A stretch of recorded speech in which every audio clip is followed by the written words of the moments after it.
Before even opening the camera app, there are a few settings that we can enable or disable to optimize our iPhone photography. Let's start on the home page and go into our settings. We're going to scroll down to our camera or type it into the search bar. The first setting that we're going to look at is formats at the top. There are two options here: high efficiency and most compatible. If you're running iOS 11 or newer on your iPhone, by default, your camera will take images in the high efficiency mode. This means that your images will be captured in HEIF format. This is a similar format to JPEG.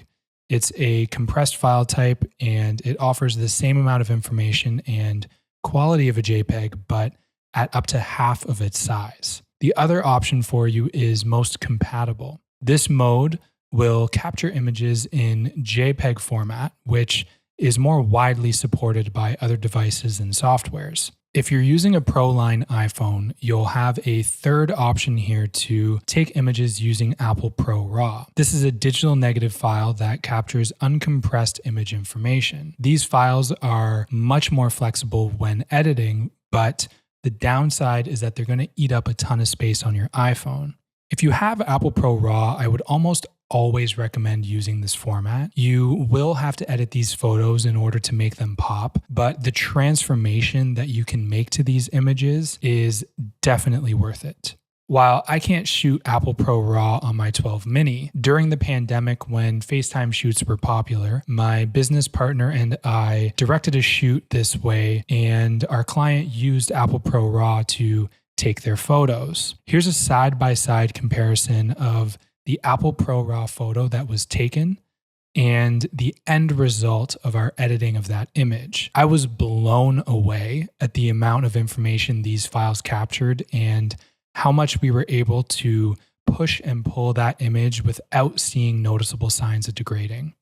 If you don't have access to Apple Pro RAW, like myself, I recommend using high efficiency mode or HEIF format. These files are nearly identical to JPEG in the amount of information they capture, but they allow you to capture up to 2 times the amount of photos. So these definitely win in my books. If you know that you're going to run into compatibility issues with perhaps an older device that you're sending these photos to, then using the most compatible mode or JPEG format is your best bet. Back in the camera menu, there is a menu called Preserve Settings.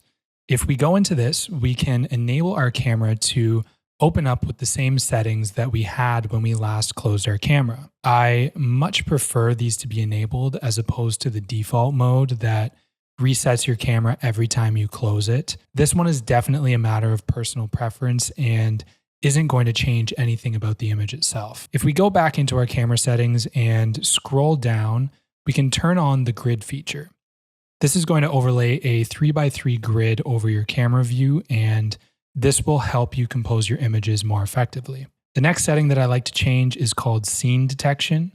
This feature uses AI to improve your images automatically, and I'm just generally not a fan of any processing or computation with my images, so I turn this off. Any enhancements that need to be done to my images, I can do myself in editing. I like to turn prioritize faster shooting off as well.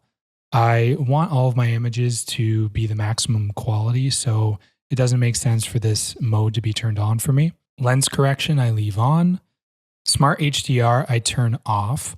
There's always a way to turn this back on within the camera itself if the scene suits it. An HDR image will have more detail in the shadows and the highlights, but I haven't been all too impressed with the HDR processing of the iPhone, so I prefer to just turn it off and live with the dynamic range that's native to the camera. After this, I would recommend going back to your settings, navigating to the photo settings menu, and scrolling until you see the setting View Full HDR.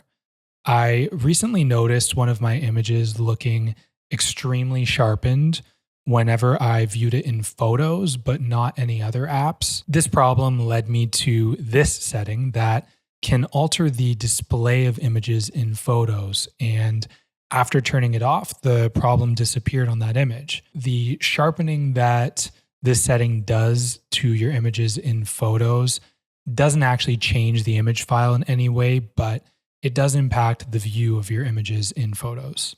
With that, we are ready to open up the camera.